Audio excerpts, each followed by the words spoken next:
December 1941. Outside Moscow. Minus 40 degrees Celsius. Corporal Dmitri Volkov's fingers had stopped responding 3 hours earlier. The frostbite had progressed from painful to numb to absent, and now his hands felt like wooden blocks attached to his wrists. He crouched in what remained of a German communications trench his battalion had captured that morning, staring at the rectangular tin someone had pressed into his grip. The metal was so cold it burned against his palm through the thin fabric of his gloves. The can measured 10 centimeters long, 7 centimeters wide, and weighed 340 grams. Strange letters covered the label. SPAM. American letters. Someone had explained this was meat. American meat.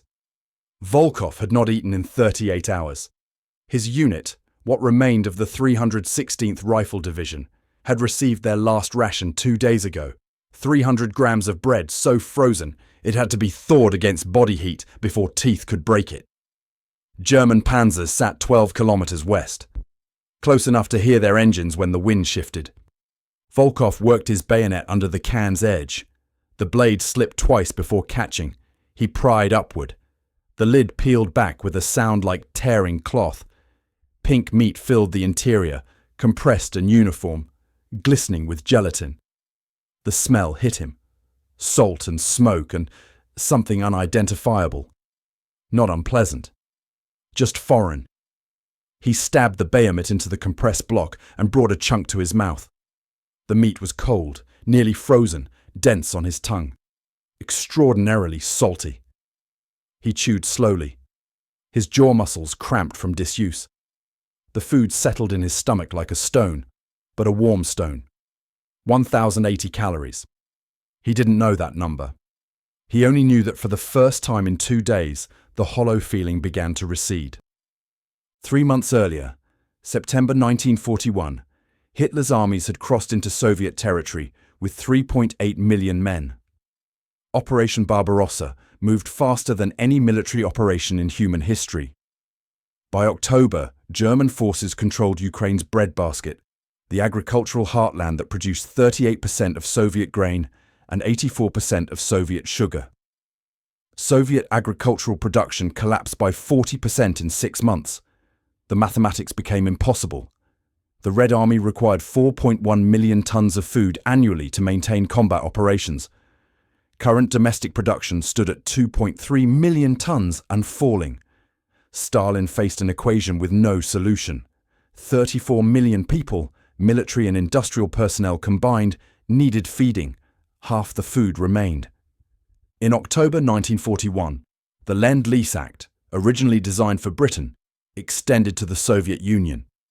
The first convoys departed American ports, bound for Murmansk and Arkhangelsk.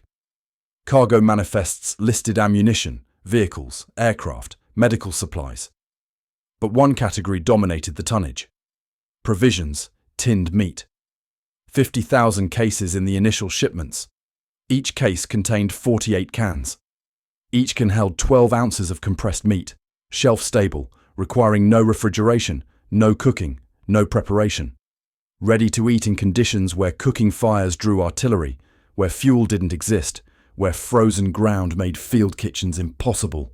The production lines ran in Austin, Minnesota, in Fremont, Nebraska, in Mason City, Iowa, Hormel, Armour, Swift.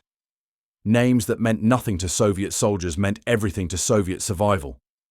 The factories operated 18-hour shifts. The canning lines moved at speeds designed for peacetime abundance, now retooled for wartime desperation. Quality control inspectors examined every 1,000th can. Weight verification. Seal integrity. The rejection rate held at 0.7%. High standards for food destined to travel 6,000 miles through submarine-infested waters to soldiers the workers would never meet. Winter 1941 to 1942 approached. Meteorologists predicted the coldest winter in 5 decades. Soviet logistics were already collapsing.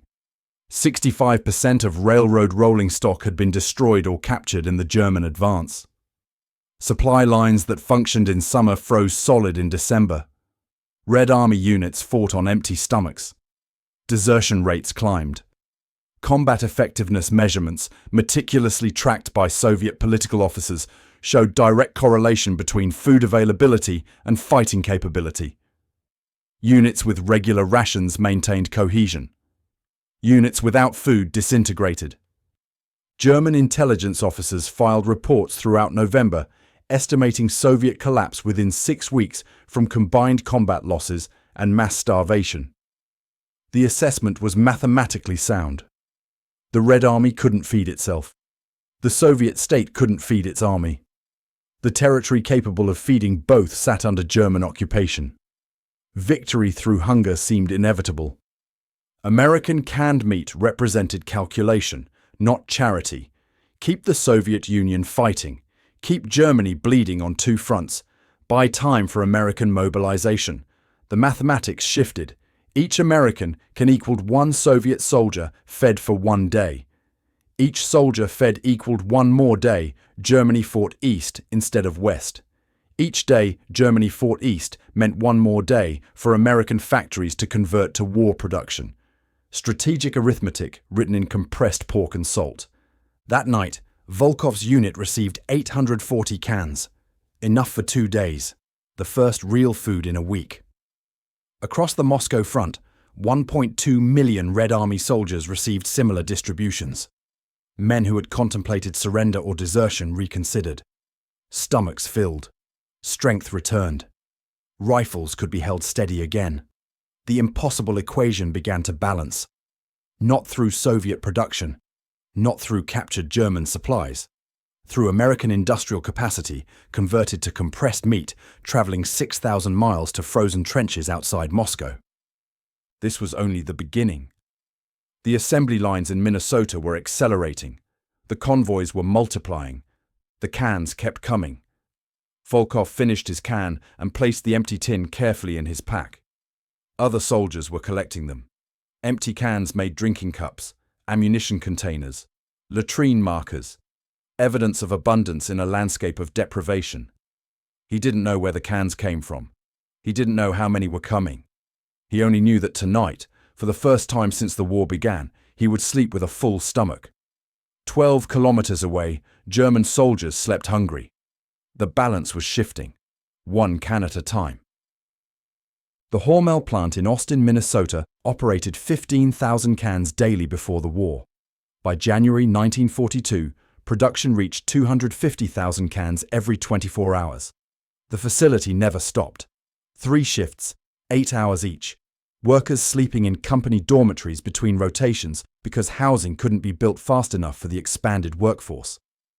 The assembly lines moved at 1,847 cans per hour per line. 8 lines operating simultaneously. The mathematics were relentless. Every minute, 246 cans rolled off the belts. Every hour, 14,776 cans. Every day, 354,624 cans of compressed pork and ham sealed in rectangular tins bound for the Soviet Union. Armour & Company in Chicago converted 8 production lines to military contracts in November 1941. Swift & Company dedicated 12 facilities across the Midwest exclusively to Lend-Lease production. The combined output reached numbers that defied peacetime comprehension. Total American canned meat production in 1942 hit £3.2 billion. The Soviet allocation consumed £664 million, representing 20.7% of total national production. That translated to £1.82 million shipped east daily, not weekly, not monthly, daily, every single day, 7 days a week, 52 weeks a year. The cans came in varieties determined by military nutritionists, calculating caloric density and durability. Spam, Hormel's spiced ham product, comprised 37% of shipments. Each 340 gram can contain pork shoulder, ham, salt, water, sugar, and sodium nitrite. Shelf stable for years. Edible, frozen, or thawed. No preparation required. Corned beef hash from Armour represented 28% of the shipments. Hash included potatoes, increasing carbohydrate content and calorie density. Vienna sausages made up 12%. The 113-gram cans provided quick protein in smaller portions. Heinz pork and beans accounted for 15%, combining protein with carbohydrates in a single container. The remaining 8% consisted of stews, chicken, turkey, and experimental combinations tested for acceptance by Soviet taste preferences gleaned from diplomatic communications. Every product met specific criteria: calorie density above 900 calories per pound, durability under extreme temperature fluctuation, no preparation requirement, consumable at -40 degrees Celsius without heating, container integrity maintained after rough handling, maritime transport, and overland distribution across damaged infrastructure. The selection process wasn't humanitarian consideration, it was engineering. Feed maximum number of soldiers with minimum logistical burden using maximum shelf stability. The convoys sailed 3 routes. The Arctic route ran from American East Coast ports through the North Atlantic to Murmansk, 4,000 miles through waters controlled by German U-boats and within range of Luftwaffe bombers based in Norway. Shortest distance, highest casualty rate. The Persian corridor stretched from Persian Gulf ports through Iran into the Soviet Caucasus, 5,200 miles, but largely protected from German interdiction. The Pacific route moved cargo from West Coast ports to Vladivostok, then overland via Trans-Siberian Railway, 6,800 miles, but safe from submarine attack due to Soviet-Japanese neutrality pact. An average convoy consisted of 30 to 40 merchant ships. Each vessel carried approximately 15,000 tons of cargo. Typical manifest allocation designated 60% for ammunition, 25% for vehicles and tanks, 15% for provisions. 15% of 15,000 tons equaled 2,250 tons per ship. That translated to 4.96 million pounds of canned provisions per vessel. At 12 ounces per can average weight, each ship transported 14.6 million individual cans. A full convoy of 35 ships carried 511 million cans, enough to feed the entire Soviet front line for 1 week. The convoys paid in blood. Convoy PQ-17 departed Iceland in July 1942 with 35 merchant ships bound for Arkhangelsk. German intelligence identified the convoy. U-boats and Luftwaffe bombers attacked for 6 days. 24 ships sank. 430 merchant sailors died in Arctic waters. The cargo lost included 3,350 vehicles, 430 tanks, 210 aircraft, and 99,316 tons of provisions. That tonnage represented 218 million pounds of canned meat, equivalent to 4 million individual cans, sufficient to feed 500,000 Soviet soldiers for 8 days. The cans sank to the ocean floor along with the men who transported them. Soviet soldiers eating American rations never knew Americans were dying to deliver their food. German U-boat commanders targeting cargo ships couldn't distinguish between vessels carrying ammunition and vessels carrying spam.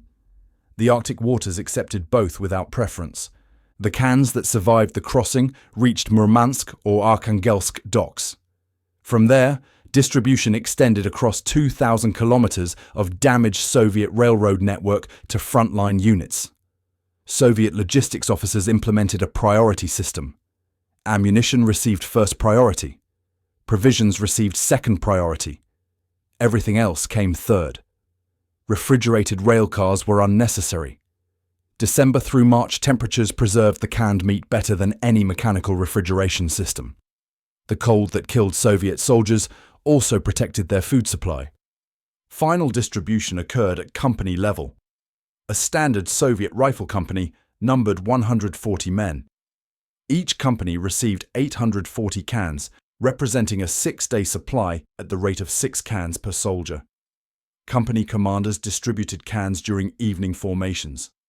Soldiers stored them in packs, in pockets, anywhere warm enough to prevent the gelatin from freezing solid. The cans became currency. 2 cans for a packet of tobacco. 3 cans for a German bayonet as souvenir. 4 cans for a bottle of vodka acquired through mysterious supply connections. The production lines in Minnesota never slowed. The assembly workers, 62% women, now with men drafted for military service, knew where the cans travelled. Posters showed Red Army soldiers with captions reading, "Your work feeds freedom's fight." The workers understood the mathematics. Every can they produced kept one Soviet soldier fighting one more day. Every Soviet soldier fighting meant one fewer German soldier American boys would face when invasion came. Mary Peterson, line supervisor at the Austin plant, later recalled her reasoning simply. "We knew every can we made kept a Russian soldier fighting. That meant one less German our boys would face later. The calculation wasn't sentimental. It was strategic. Feed them there so we don't fight them here." August 1942, Stalingrad. The Germans surrounded the city and began their attack. The 62nd and 64th Soviet armies held the ruins with 187,000 men trapped inside the siege. Their only supply line crossed the Volga River under constant German artillery fire. Daytime crossings meant death. The ferries moved only at night, carrying ammunition and food across black water illuminated by burning buildings and muzzle flashes from both shores. Each ferry could carry 40 tons maximum. The boats made 8 to 12 trips nightly when conditions allowed. When German artillery found the crossing points, trips dropped to 4 or 5, sometimes none. The priorities never changed. Ammunition first, medical supplies second, food third. Every night, logistics officers made impossible calculations. The 62nd Army needed 80 tons of ammunition daily to maintain defensive fire. Medical supplies required 12 tons. Food requirements stood at 22 tons minimum. That totaled 114 tons needed. Ferry capacity provided 320 to 480 tons maximum across all boats on a perfect night. Perfect nights were rare. After ammunition and medical supplies loaded, approximately 8 tons of space remained per ferry for provisions. 8 tons equaled 17,600 pounds. That translated to 51,764 individual cans of meat. The 62nd Army numbered 95,000 men in September 1942. The cans provided enough food for 13 hours. Not 24 hours. 13 hours. Every 13 hours, soldiers needed feeding or their ability to fight collapsed. The mathematics permitted no margin for error. Miss one ferry crossing and men starved. Lose one ferry to artillery and thousands went hungry. German guns sank an average of 3 ferries weekly. When a ferry went down, 8 tons of provisions sank with it. That represented 23,000 cans. Each can would have fed one soldier for one day. 23,000 soldier meals vanished beneath the Volga with each sinking. The ferry crews volunteered knowing the numbers. 3 months working the Stalingrad crossing provided a 40% chance of being killed. They loaded the cans anyway. They piloted through artillery fire anyway. They delivered spam under shell fire because soldiers couldn't fight on empty stomachs. Lieutenant Anatoly Mereshko of the 13th Guards Rifle Division kept a diary despite regulations forbidding such records. His entry from November 14, 1942, described receiving American canned meat for the first time in 6 days. He wrote that the strange pink meat tasted very salty. He ate it cold directly from the tin, using his bayonet as a utensil. It was the first protein he had consumed in nearly a week. He noted that his strength returned within hours. He could hold his rifle steady again. His hands stopped shaking. The simple act of eating meat restored his capability as a soldier. Vasily Grossman, a war correspondent attached to Soviet forces, filed dispatches describing conditions inside Stalingrad. His December 1942 report mentioned the American cans everywhere, in dugouts, in rubble. Empty tins used as drinking cups, ammunition containers, even latrine markers. The soldiers called them Second Front because this represented the only help from Western allies they could actually see and touch. Tanks promised, but not arrived. Aircraft discussed, but not delivered. The cans arrived. Every day. Reliable as sunrise. More reliable than Soviet supply. General Vasily Trikov commanded the 62nd Army throughout the siege. Years after the war, his memoir acknowledged facts Soviet propaganda had hidden. Without American spam and corned beef, we could not have fed our troops. Soviet logistics were in complete collapse by autumn 1942. The canned meat represented the only reliable calorie source from September through February. Remove it from the equation and Stalingrad falls. Remove Stalingrad, and the war potentially ends differently. The nutrition mathematics told the story clearer than any testimony. Soviet standard combat ration, when fully available, provided 800 grams of bread, 150 grams of meat or fish, 140 grams of grain, and 35 grams of sugar. Total calories approximately 3,500, sufficient for combat operations. Actual Soviet rations inside Stalingrad averaged 300 grams of bread and 50 grams of grain when supply ferries made it across. Total calories 1,100. Starvation level below the threshold where the human body can sustain combat effectiveness. One 340-gram can of American meat contained 1,080 calories, 28 grams of protein, and 96 grams of fat. 2 cans daily provided 2,160 calories. Add the 300 grams of bread and total intake reached 2,560 calories. Not abundant, not comfortable, but sufficient to maintain body weight and combat capability. Medical officers tracking soldier health documented the difference. Soldiers receiving regular American canned meat maintained their weight. Soldiers subsisting on bread alone lost 1 kilogram weekly. Weight loss translated directly to combat effectiveness loss. Weak soldiers couldn't fight, fed soldiers could. The correlation extended beyond individual health to unit performance. Soviet military analysts after the battle examined casualty rates by unit. Units with regular canned meat rations showed 23% higher casualty rates.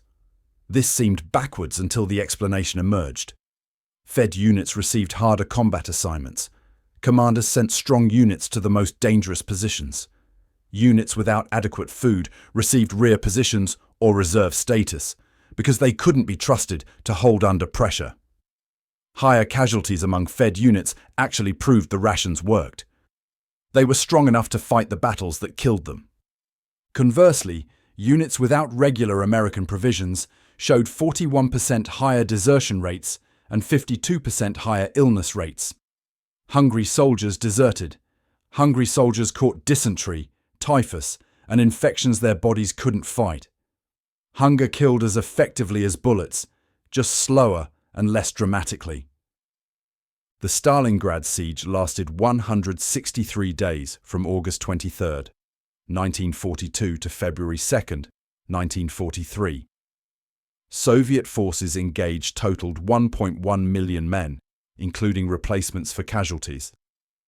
Estimated American canned meat consumed during the siege reached 47 million cans, representing 15,980 tons.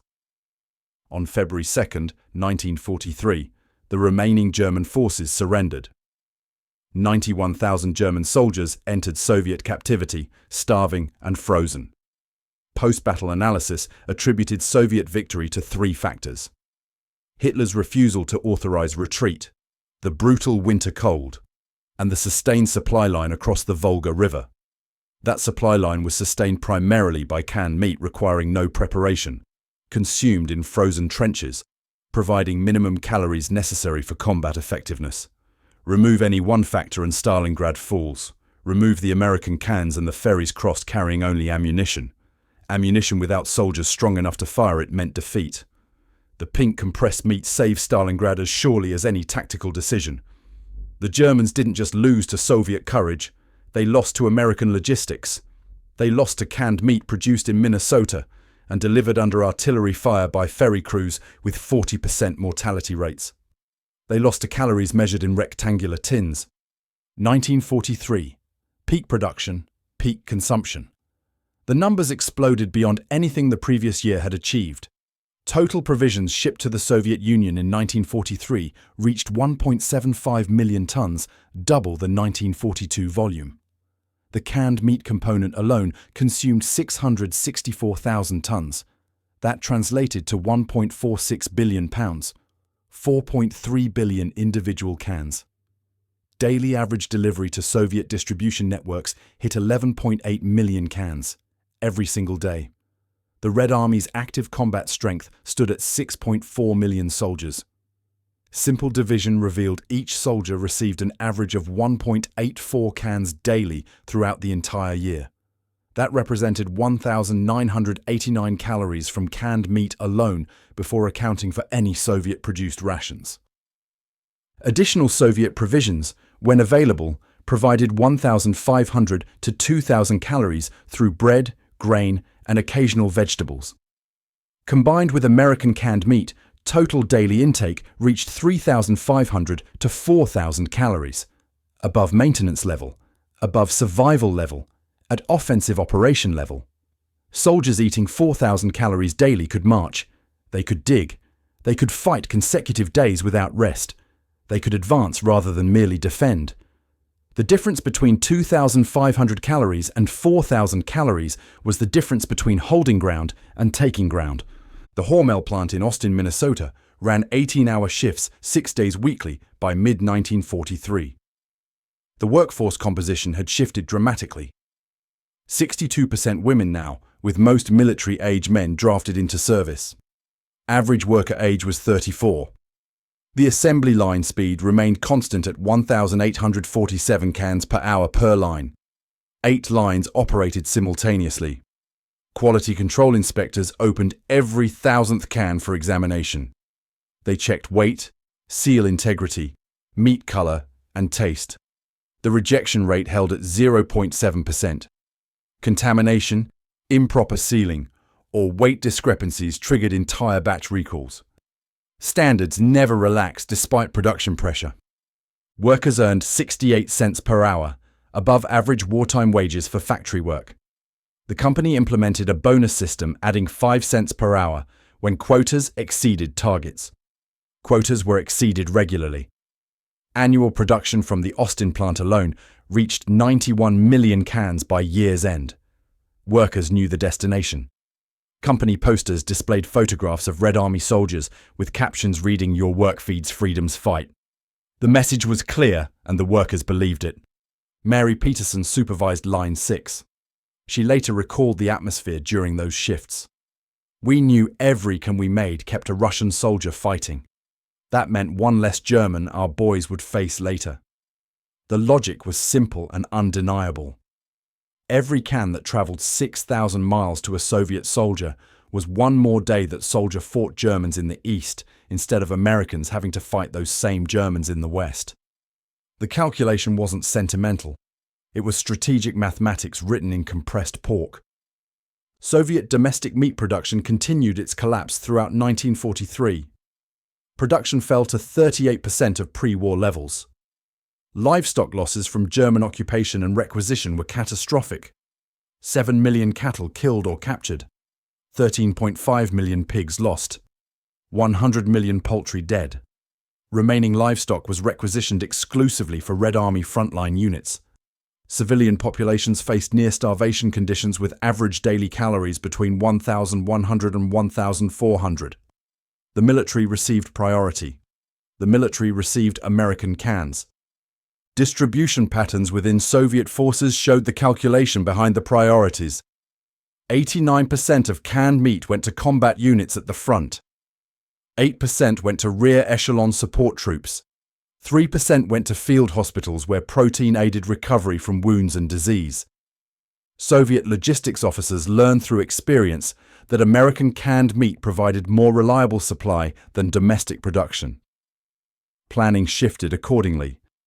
By late 1943, monthly consumption calculations assumed American provisions as the baseline. Soviet production became supplemental rather than primary.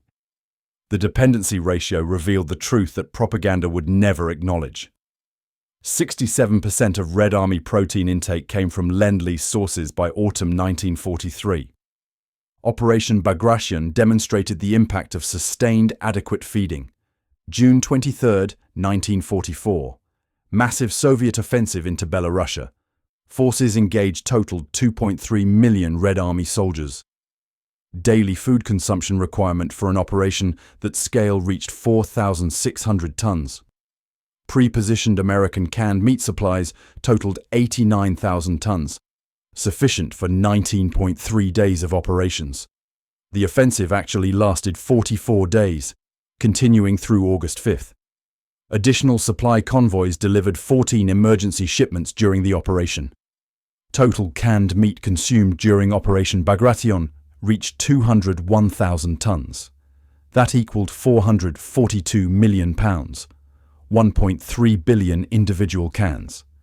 German forces suffered 450,000 casualties. Army Group Center was annihilated as a fighting force. Soviet logistics assessment filed after the operation stated plainly that American provisions enabled sustained offensive operations without pausing for resupply. The ability to advance without stopping to forage or wait for food convoys provided operational tempo the Germans couldn't match. German armies in 1944 faced their own supply crises. Soviet armies ate American canned meat and maintained pressure. The offensive continued because the soldiers stayed fed.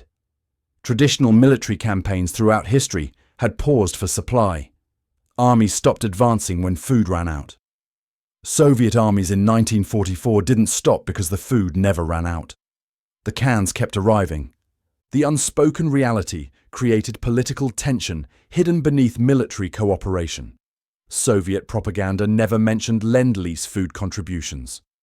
Official statements credited Soviet production and Stalin's leadership for military success. Soldiers knew differently. American cans were everywhere, undeniable physical evidence in every dugout and trench.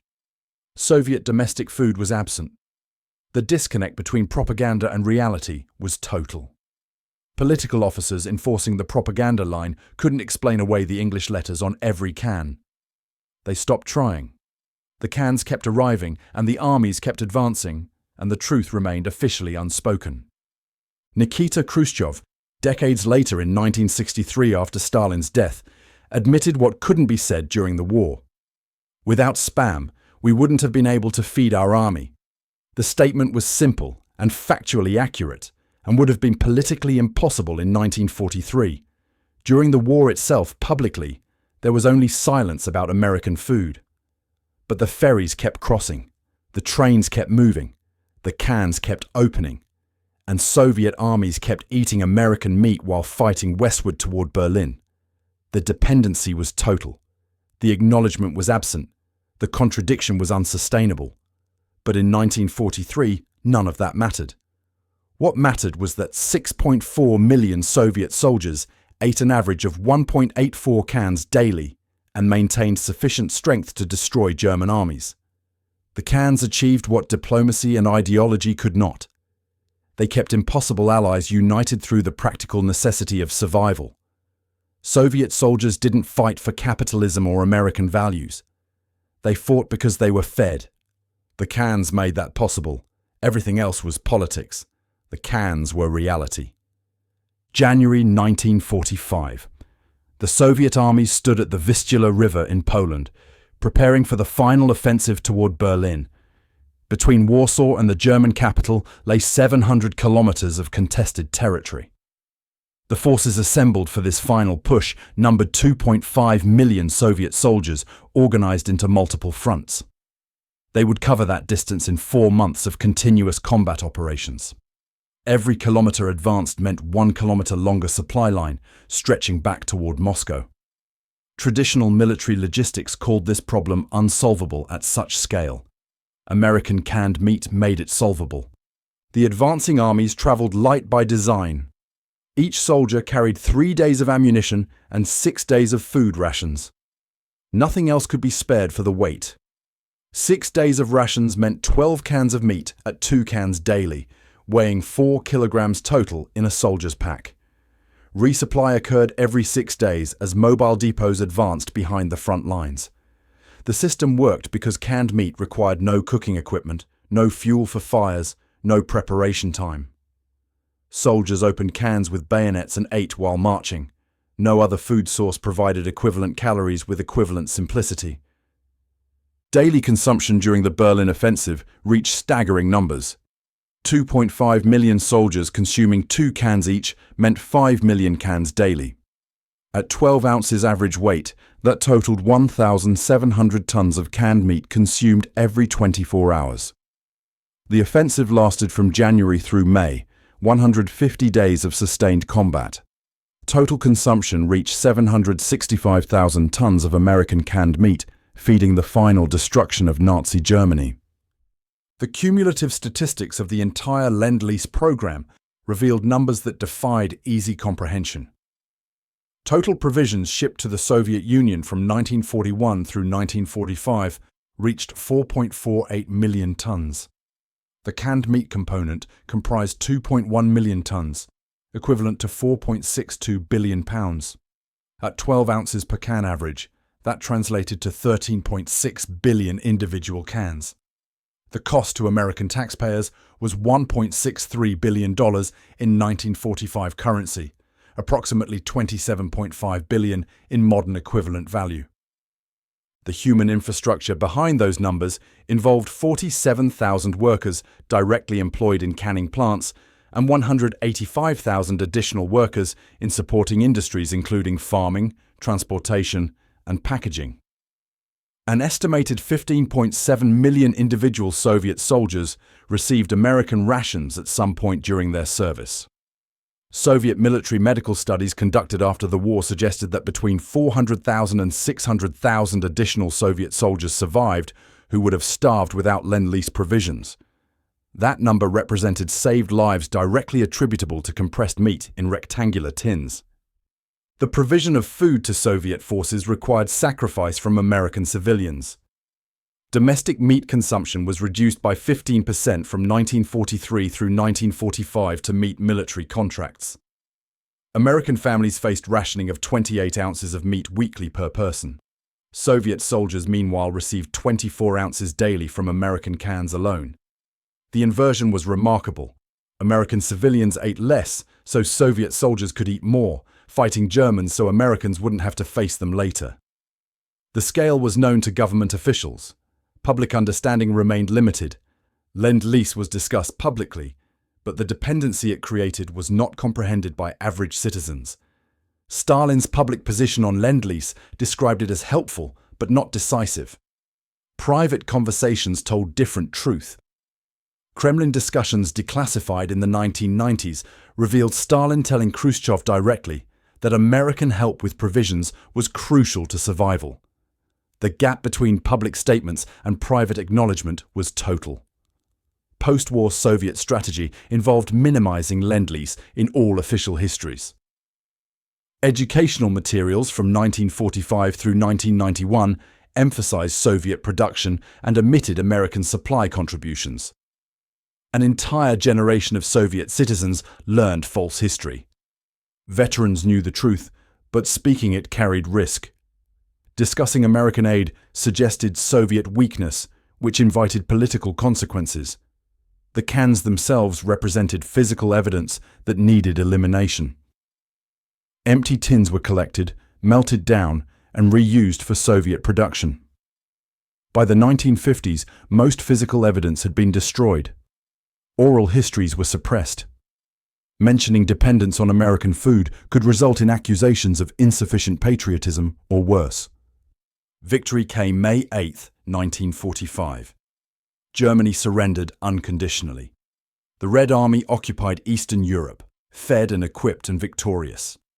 Lend-Lease provisions ceased in August 1945 following Japan's surrender. Soviet agricultural recovery proceeded slowly due to damaged infrastructure and massive population losses. Food crisis struck in 1946 and 1947. Famine killed between 1 and 2 million Soviet civilians.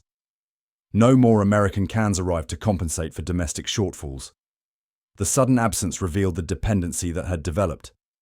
Stalin's response was not gratitude, but suspicion. American aid was reframed in Soviet propaganda not as generosity, but as capitalist manipulation. The narrative shifted to suggest that Lend-Lease had been a tool of American imperialism designed to create Soviet dependence. The nation that had been fed by America began positioning America as enemy. Seeds of Cold War grew in soil fertilized by 4 years of American provisions. The greatest irony emerged over following decades. American canned meat had helped create a superpower that would threaten America for 45 years. Soviet industrial capacity recovered partly because resources weren't consumed producing food from 1942 through 1945. Those resources went to weapons production, infrastructure development, and eventually nuclear weapons programs. The Soviet Union that built atomic bombs and ICBMs did so partly with resources freed by not having to feed itself during the crucial war years. American cans that saved Soviet Union in 1942 contributed to creating the existential threat America faced in 1962. The dependency created by 4 years of Lend-Lease food was total. The gratitude expressed for that dependency was absent. The transformation from ally to adversary happened within 5 years of victory. Soviet soldiers who had survived on American spam became Soviet citizens threatened by American bombers. The men who had opened cans with Cyrillic instructions printed by thoughtful American suppliers became citizens of a state that denied American contributions ever mattered. The historical record was revised. The debt was denied. The cans that had traveled 6,000 miles through submarine-infested waters were forgotten by official history. But the numbers remained. 13.6 billion cans, 2.1 million tons, 4.62 billion pounds. Mathematics doesn't accommodate political revision. The cans fed Soviet armies through 3 brutal winters. That fact remained true regardless of what Soviet textbooks later claimed. American meat kept Soviet soldiers fighting. Soviet soldiers defeated Nazi Germany. The victory was shared. The memory became contested. The irony became complete. The Soviet archives opened partially in 1991, following the collapse of the communist state. Declassified documents confirmed what had been suspected, but never officially acknowledged. Soviet logistics were completely dependent on American provisions from 1942 through 1944. Internal reports filed by Soviet supply officers described domestic production as inadequate for military needs. The dependency wasn't partial, it was total. Remove American canned meat from the equation, and Soviet forces faced starvation on a scale that would have made combat operations impossible. General Georgy Zhukov, the Soviet Union's most decorated military commander, gave an interview in 1963 after the political climate had shifted enough to permit limited honesty. He stated plainly that the Soviet Union didn't have enough grain to feed the army. If Americans hadn't helped, we couldn't have held out. We didn't have explosives or gunpowder. We didn't have enough metal for bullets. The Americans really saved us with their contribution. The statement was remarkable for its directness. The man who had commanded Soviet victory at Moscow, Stalingrad, and Berlin acknowledged that victory required American industrial support. Anastas Mikoyan served as Soviet food industry commissar throughout the war. His memoir, published in 1972, contained admissions that would have been unthinkable during Stalin's lifetime. American canned meat was salvation. Our army would have starved without it. We were telling soldiers to slaughter horses for food before Lend-Lease arrived. Horses represented transportation and artillery power. Orders to slaughter them indicated desperation at the highest levels. American cans arrived before that desperation became military collapse.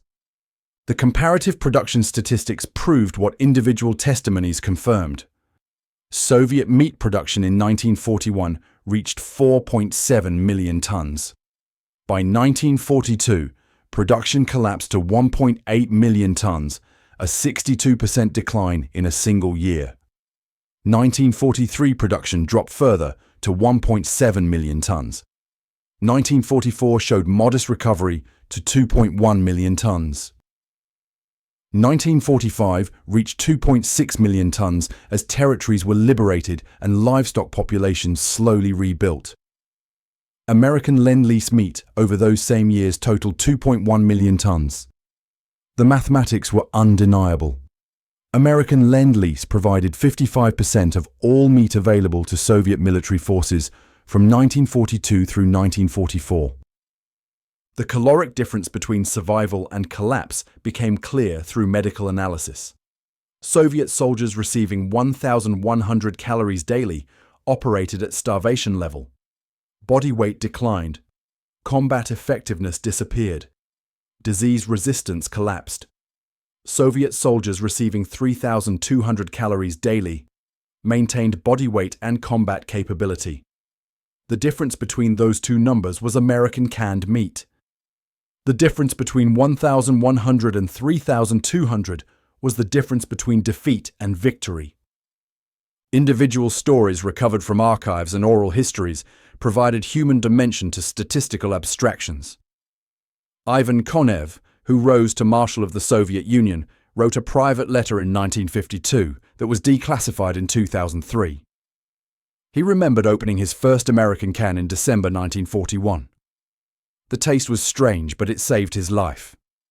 His body weight had dropped to 52 kilograms, dangerously low for a man of his height. Within 3 weeks on American rations, he recovered to 68 kilograms. The 16-kilogram difference represented the margin between effective officer and invalid. Natalia Meklin served as a nurse with the 43rd Army. Her oral history recorded in 1998 described how wounded soldiers always requested American meat.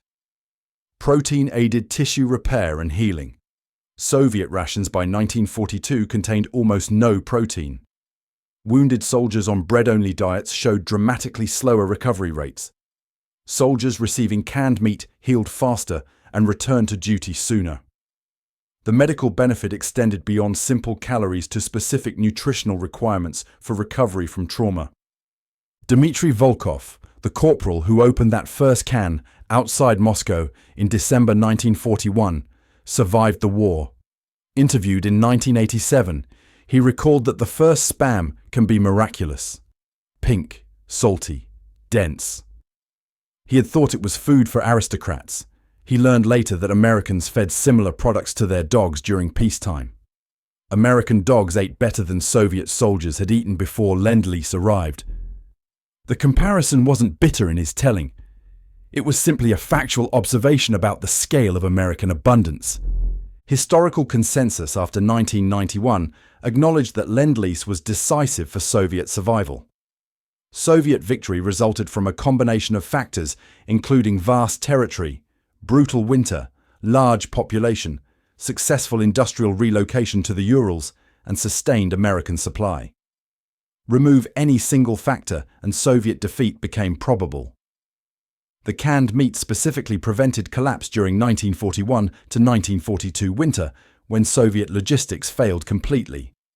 13.6 billion cans represented small individual contributions that collectively created insurmountable advantage. Cost-benefit analysis from American strategic perspective revealed the calculation behind the generosity. $1.63 billion spent on meat prevented the need for American ground war in Europe until 1944. That delay allowed time for industrial mobilization and training. It potentially saved 500,000 American casualties that would have resulted from earlier intervention. Feed Soviet armies to destroy German armies. The strategic bargain succeeded beyond projection. The final irony completed decades later. The nation fed by America became existential threat to America. Cold War nuclear standoff positioned the Soviet Union as opponent in ideological struggle spanning 45 years. Soviet Union built atomic bombs and intercontinental ballistic missiles, partly with resources freed by not producing food from 1942 through 1945. Industrial capacity that would have gone to agriculture went instead to weapons production. American cans that saved Soviet Union contributed to creating the superpower that threatened American cities with nuclear destruction. Historical amnesia affected both sides. Americans forgot they had fed Soviet armies. Soviets forgot they had needed feeding.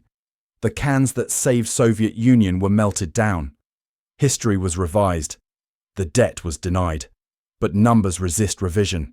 13.6 billion cans, 2.1 million tons, 4.62 billion pounds.